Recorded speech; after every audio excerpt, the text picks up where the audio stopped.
बिस्मिल्लाहिर्रहमानिर्रहीम। मैं डॉक्टर ज़ाहिर अब्बास और आप देख रहे हैं मेरा यूट्यूब चैनल। नाज़रीन, पिछली वीडियो में हमने ऑस्टियोआर्थराइटिस के ग्रेड्स, उनकी स्टेजेस डिस्कस की थी।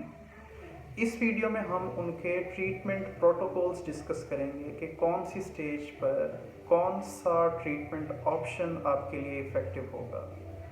दो चार चीज़ें तो आप अपने माइंड में रख लीजिए। घुटनों की दर्द को या ऑस्टियोआर्थराइटिस जिसको मेडिकल में बोलते हैं, उसको ट्रीट करने के लिए 5-6 डोमेन्स हैं जो मैंने आपसे डिस्कस करनी है। एक तो है आपके वेट से रिलेटेड, एक लाइफस्टाइल से रिलेटेड है, एक मेडिसिन से रिलेटेड है, इंजेक्शन से रिलेटेड है, सर्जरी से रिलेटेड है, ब्रेस से रिलेटेड है और फिज़िकल थेरेपी ट्रीटमेंट से रिलेटेड है।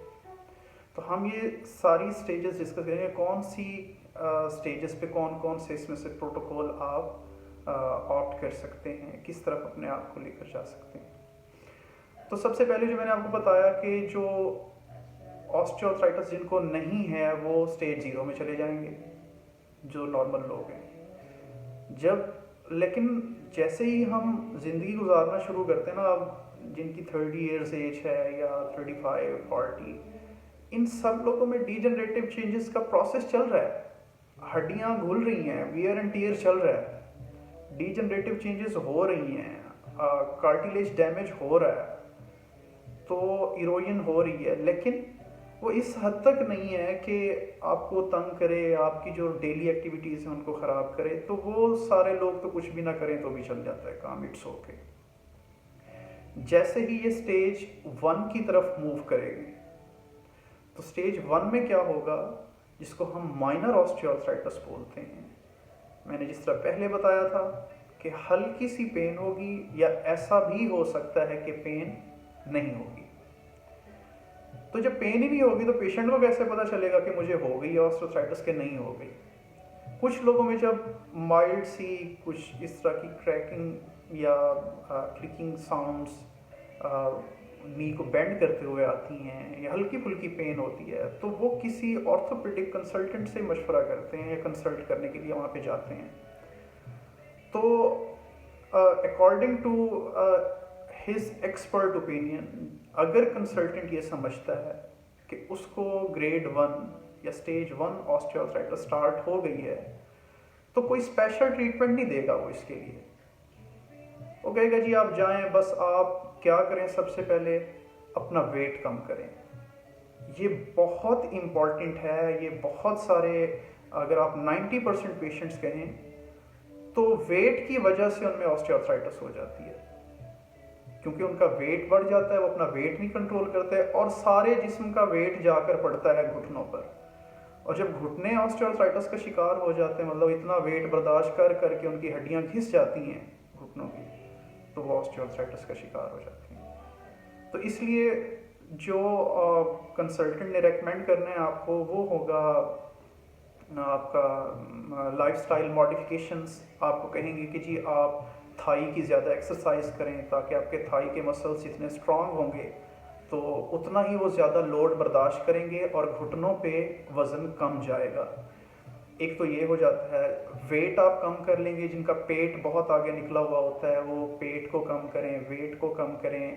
कोई और मेडिकल कंडीशंस चल रही हैं उनको ट्रीट करें, अच्छा खाना खाएं, अपनी नींद पूरी करें, टाइम से सोना, टाइम से उठना और प्रॉपर एक्सरसाइज, 30 मिनट्स की ब्रिस्क वॉक जिसमें विदाउट टेकिंग एनी गैप आप चलते रहें। तो इस तरह की एक्टिविटीज़ होती हैं। मैं वैसे भी लाइफस्टाइल पे अलग से एक वीडियो बना दूंगा जिसमें अच्छा लाइफस्टाइल, किस तरह से लाइफस्टाइल मॉडिफिकेशंस हो सकती हैं। लेकिन ये जो मैंने कुछ बातें बताई हैं ये रेकमेंड करते हैं। हाँ, जो कुछ ज़्यादा ओवर कॉन्शियस लोग होते हैं, जो एलीट क्लास जो हमारे पास यहाँ पे भी आते हैं, तो वो लोग ये कह रहे होते हैं कि जी हमें नहीं, इसको हमने बाकायदा कोई हमें फर्दर बताएं, तो हम उनको फिर रेकमेंड कर देते हैं, कुछ सप्लीमेंट्स रिकमेंड कर देते हैं, जिस तरह से कॉन्ड्राइटिन है या इस तरह से ग्लूकोजामीन है, मतलब इस और भी हैं काफ़ी सारे।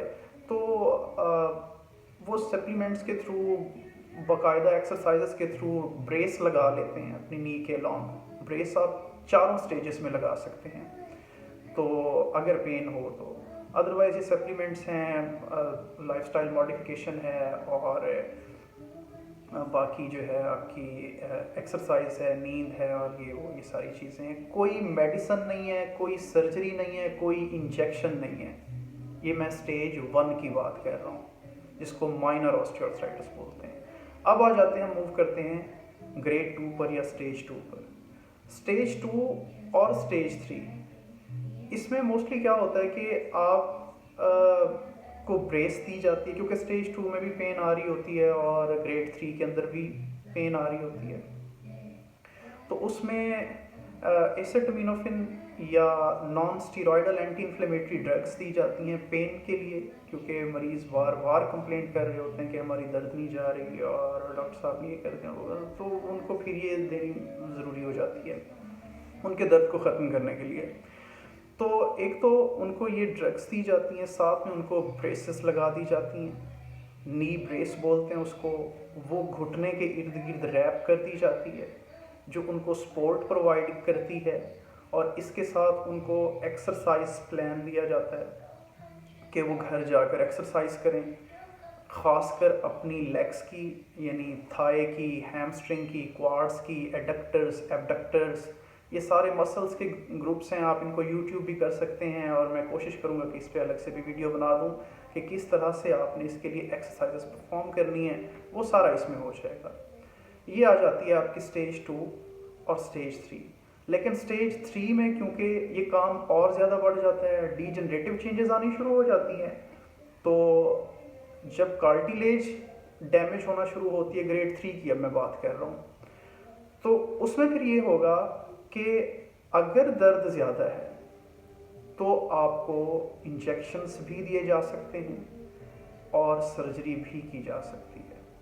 ये ग्रेड 3 की बात कर रहा हूँ मैं। मेडिसिन तो आपकी चलेंगी ही चलेंगी, वो होंगी पेन किलर, उनका कोई लॉन्ग टर्म फ़ायदा नहीं होगा। थोड़े वक्त के लिए आपको उसमें आफाका होगा, आप बेहतर महसूस करेंगे, लेकिन अगेन आपको फिर खानी पड़ जाएगी।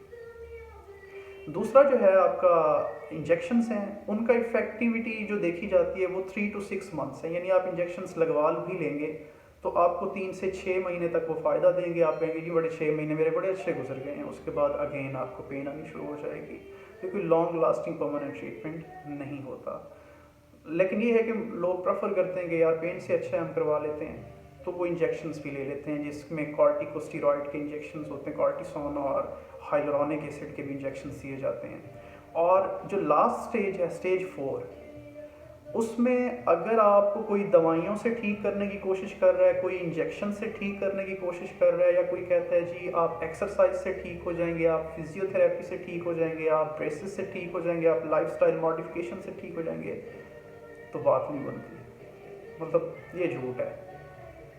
टू बी ऑनेस्ट, जो स्वेयर ऑस्टियोआर्थराइटिस है, स्टेज 4 ऑस्टियोआर्थराइटिस, ग्रेड 4 ऑस्टियोआर्थराइटिस की मैं बात कर रहा हूँ, जिनकी हड्डियाँ बिल्कुल आपस में फ्यूज़ हो चुकी हैं, कार्टिलेज मुकम्मल तौर पे घिस चुकी है, उनमें सिर्फ एक ट्रीटमेंट ऑप्शन है और उसको हम बोलते हैं आर्थ्रोप्लास्टी। मतलब टोटल घुटना भी बदला जा सकता है, और अगर उसका एक हिस्सा डैमेज हुआ है, एक पार्ट डैमेज हुआ है, तो आधा जोड़ भी बदला जा सकता है, जिसको हम पार्शियल नी रिप्लेसमेंट बोलते हैं। टोटल जोड़ खराब हो गया है तो फिर टोटल नी रिप्लेसमेंट होगी, सारे का सारा नी जॉइंट बदला जाएगा।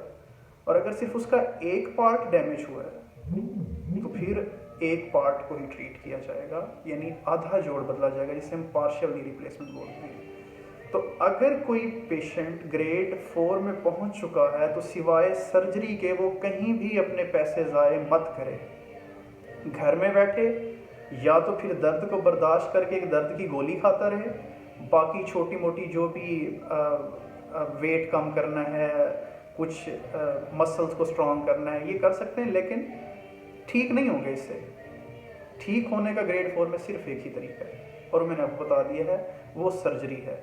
इससे नीचे आप बर्दाश्त कर सकते हैं, इंजेक्शंस वाली साइड पे जा सकते हैं, मेडिसिन ले सकते हैं, फिजियोथेरेपी करवा सकते हैं आप लाइफस्टाइल मॉडिफिकेशन वेट वाला। उससे नीचे और भी आसान है। उससे पहले में तो मैंने आपको बताया कि आप सप्लीमेंट्स और सिर्फ ब्रेस वगैरह और फिजियोथेरेपी करवा सकते हैं आप, एक्सरसाइजेस उनसे ठीक कर हो जाएंगे इंशाल्लाह।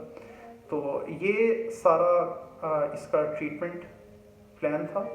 हाँ, अगर इससे रिलेटेड आपको कोई और भी कोई क्वेरी है, कोई क्वेश्चन है, मैं जो ट्रीटमेंट के लिहाज से यहाँ पे क्लियर नहीं कर सका आपको, तो आप कमेंट बॉक्स में पूछ सकते हैं। मैं इंशाल्लाह कोशिश करूँगा कि मैं आपको रिप्लाई करूँ, और जो आपका सवाल है, हो सकता है मुझसे चीज़ें मिस हो गई हैं, लेकिन इंशाल्लाह अगर किसी का कोई क्वेश्चन होगा तो मैं ज़रूर उसको जवाब दूंगा। Thank you so very much. अपना ख्याल रखिएगा, अपने इस चैनल का भी। अल्लाह हाफिज़।